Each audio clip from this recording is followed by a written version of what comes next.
Bonjour chers apprenants, j'espère que vous allez bien et que vous êtes motivés pour suivre cette formation en ligne en exposé oral.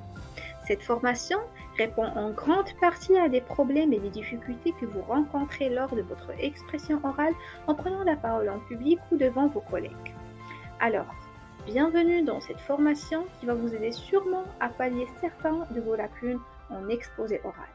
Donc le cours d'aujourd'hui, ça va être une introduction. On va s'arrêter sur les notions principales de l'exposé oral. L'introduction, la compétence douce, l'exposé oral.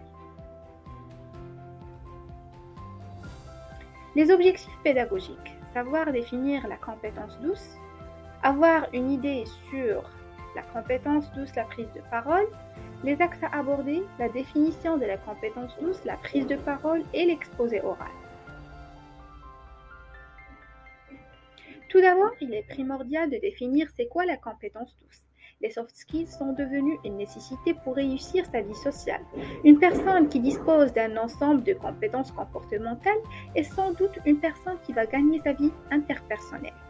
Ces compétences douces qui sont un ensemble de qualités assez hétérogènes dans une proportion variable plutôt innée, attitude positive, intelligence émotionnelle ou plutôt acquise, politesse, gestion du temps.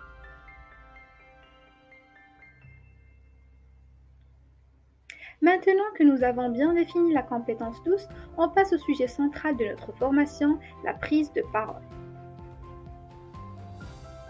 Il s'agit d'avoir la maîtrise parfaite de cet exercice afin de convaincre et persuader l'auditoire. Car la prise de parole en public, ce n'est pas seulement s'exprimer devant un auditoire, c'est être surtout capable de captiver une assemblée par des propos et une posture adéquate.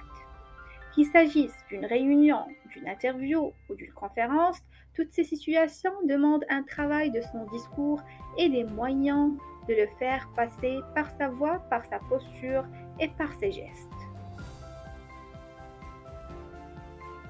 Voici quelques conseils pour réussir sa prise de parole en public. Conseil numéro 1.